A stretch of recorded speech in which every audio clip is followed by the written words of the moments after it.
Dude, I am so freaking mad right now. Somehow the sound on this video got cut off, dude. And I went on, dude, they just cut off like 3/4 of my video.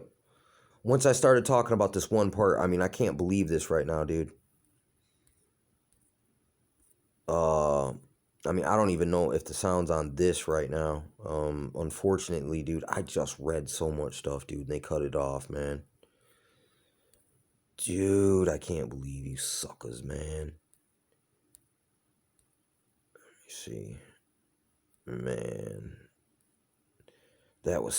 Man, they sabotaged me so bad, dude. There's so much good content in there. Okay. No way, dude. I can't believe this right here, dude. This is where I was at. Anyway, I'm gonna have to do a short one on this one too, dude.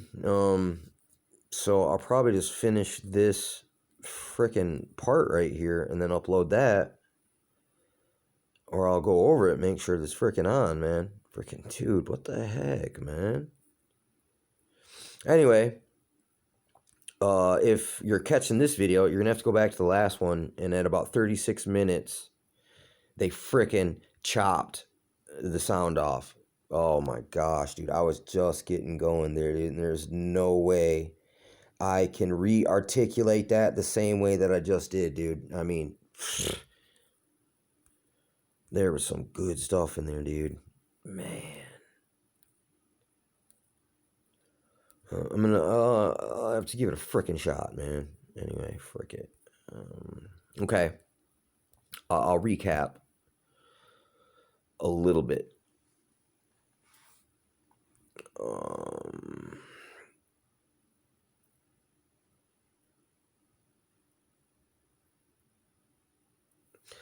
Right here, the church in Western Europe and all regions north of the Mediterranean caused the biggest element of stability, says monks, worked to copy much of the literature and scientific text of the Roman period and, to a lesser degree, the Greek period. Of course, they had a religious agenda, but in order to forward this agenda, they had to know Latin. Goodyear says knowing Latin grammar meant keeping knowledge and learning this from the Latin texts. So therefore, what they did, that was a reset where it's like, okay, if the Latins copied the texts from all their texts, well, where are the other texts you copied them from? And look, we'll go and copy them from the text that they came from instead of why we got to go through you. You see how they got a micromanagerial position on all knowledge from that time forth.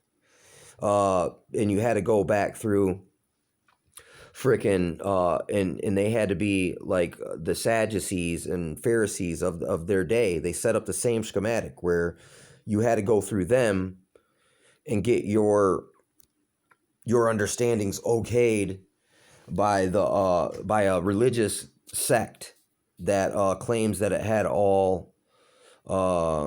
the authority, that it's basically a kind of a fiat authority. But these guys went and set it up so that you had to go through them and learn through their particular language. And also the way, I mean, our language, like French, English, Australian, these terms it's where our name is based on the way we speak. It shows who you belong to, which king, which nationality. So they are hijacking a bunch of people to even have any kind of religious speech. You had to use their particular language, which from their point of view, that means you're their subject. And through their legalese, Meanwhile, in England, the absence of many works significant writing data to this period doesn't mean society was idle. In fact, some of the most enduring legendary characters of England emerged in this period. What was attributed to the 6th century Welsh poet, the earliest known reference to English most famous heroic monarch, comes from the form of comparison when the poet describes a warrior who killed many people, but noted that this fighter was no Arthur, says Brian Wood Perkins, a professor at University of Oxford, the author of The Fall of Rome and the End of Civilization. While the oldest written poem of the warrior Beowulf dates roughly to the 10th century, some scholars believe the legend was taken from oral traditions that date back far earlier.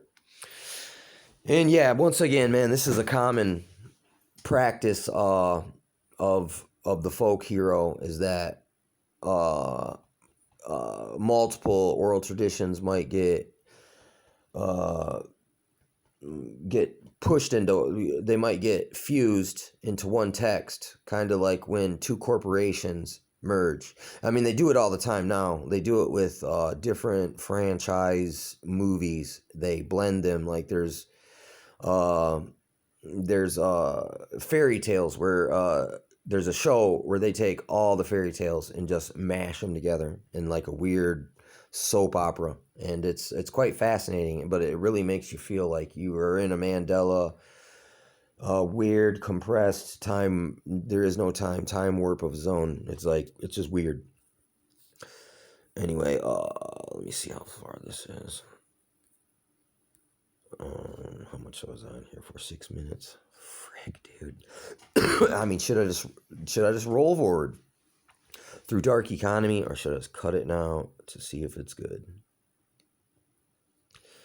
Let me see right here. Dark Economy. Another common characteristic associated with the Dark Ages is the relative lack of monumental architecture. Towns, cities no longer built large new stone structures, and slow deterioration of Roman infrastructure such as aqueducts likely had an effect on the quality of life in cities. Guder says populations of major cities like Rome and Constantinople shrank in this period, but Gruder believes rural life may have actually improved. And then pause on this right here. I would like to say, we right now are watching the collapse of society, and people right now are wanting to go out to the get out into the rural areas because it's oppressive. And look, I lived out in Davison, and it was like being in a concentration camp in a frickin' in this apartment complex, and I had snitches, and I couldn't move around without people giving me a hard time and look, making stuff up about me.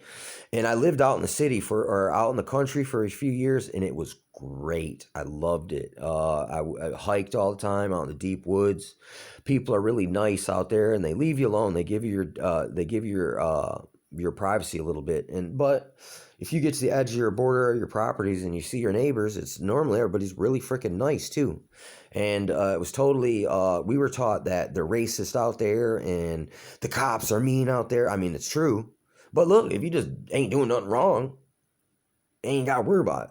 Anyway, look, and I had years, man, of straight just studying the land and the nature, and freaking it was excellent. One of the best times of my life. I totally enjoyed myself greatly, immensely.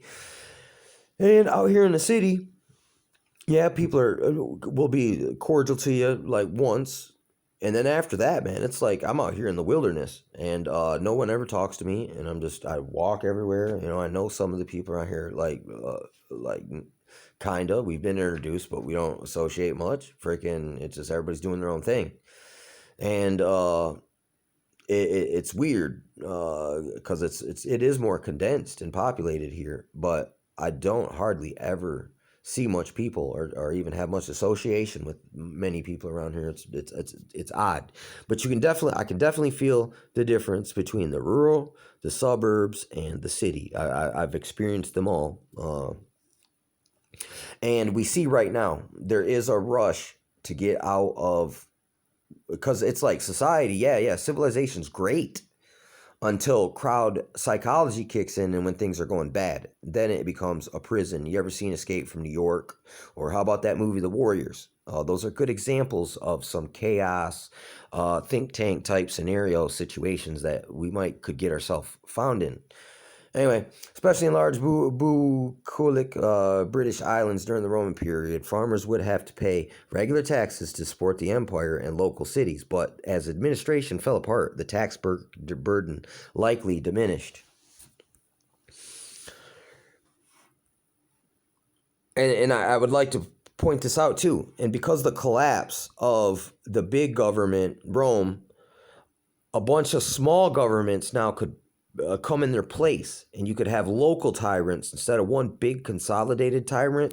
This local tyrant would come in, and he would appoint nobles over sharecrop farmer type what's the word I'm looking for, colonies, or I guess I'll say colonies or outposts, and I could see, like in the Bible, when it says one beast is replaced by like a beast with 10 heads.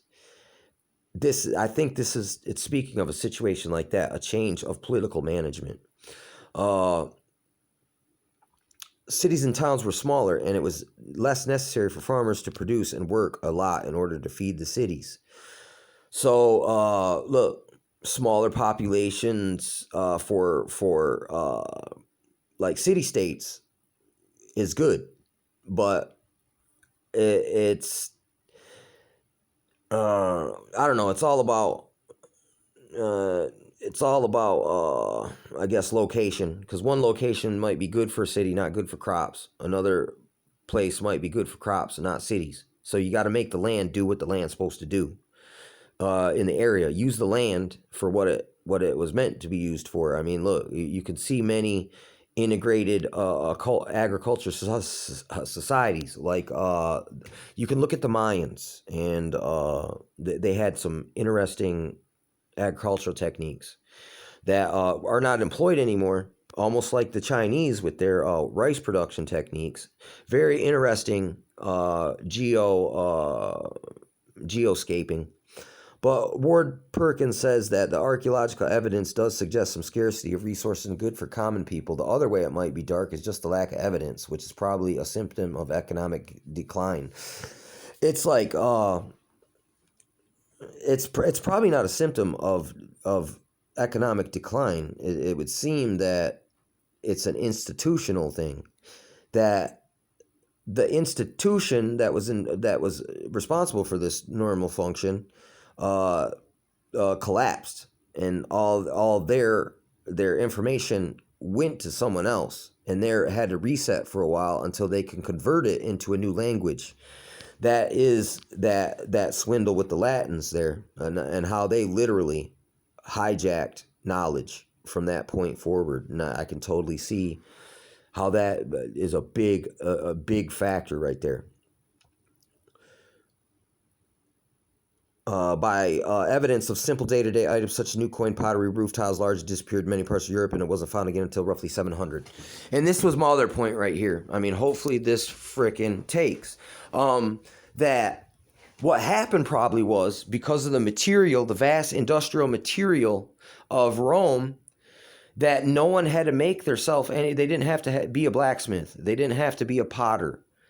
That was all taken care of them for them by the government, so to speak. And so when things fell apart, that all the skills that used to be commonplace, like blacksmithing and industrial stuff, like industrial baking of clay to make tiles and all this stuff, somehow there was a loss of techniques, and so it was like it took a long time before that knowledge probably migrated, or it was they through their travels they brought it back to that stock of people. I mean, this is really deep right here. The fact that the trade industry fell apart to the point where no one could even do it. It's like right now they can't recreate a Bronze Age bronze sword. The techniques has been lost to time. I'm sure they could rediscover it if they just kept tinkering with it long enough. But what's excellent right now, what took them 700 years to figure out, all of us could learn in a few short years if you just study bushcraft. To figure it out on your own, you wouldn't think it would be possible. You have to see it done. But the minute that you see it done and you get the gist of it and you get a couple techniques down, like making pine pitch adhesives and stuff for the same way you make an arrow, you'll fit a bow drill frickin' head to router out a hole, basically, in things, dude.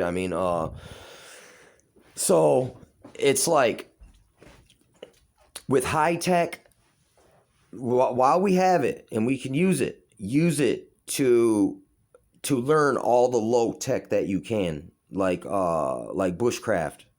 Because I see little Chinese guys or Asian guys, dude, in frickin' like little cut off frickin' shorts, no shirt on, no shoes, out in the middle of nowhere, and these frickers just whip stuff out of nothing, and like cool stuff, like complex machines, dude, basically. Look, once you see it done and you're not ignorant that it's possible, all of a sudden all kinds of options open up to you, and you're not dependent on some Rome to provide an aqueduct for you and make all your pottery and your and you don't have to pay the tax, man, and the rent and all that stuff that's coming from frickin' that's going to Caesar as well, man. Yeah, it's like, look, yeah, you get to do certain stuff, but all of it's coming at some kind of price. You know what I mean? With hidden inflations and stuff that are strings come attached, and basically, if you can learn to from ground up, naked dropped off, or damn near naked with nothing, and you know how to whip up a forge, you know how to look, all of a sudden, well, yeah, it's unlikely I could survive, but it becomes possible all of a sudden now. And then if you could learn how to fabricate and salvage and repurpose newer stuff and supplement in these old techniques, we could have a resurgence of Renaissance type of manufacturing of new inventions and techniques and innovations, kind of like Fallout 4, the video game. It's like all the guns on the game are basically they're homemade out of weird random components. You know what I'm saying? In that future alternate reality scenario there, parallel reality scenario. But yeah, for instance, man, it's just you got to discover what all this lost knowledge, but then you come to find out it's not lost. It's still out there. It's out there for the taking. You got a library. I mean, you don't need to go to the bushcrafter Asian guys to learn this stuff. You can go get books from the library, or you can learn from them and books from the library and from people like me, and you can supplement those skills and techniques with other historical data points, which give you some intel, you know what I'm saying? Give you a little survey of the land, so to speak, and, make it do what it do.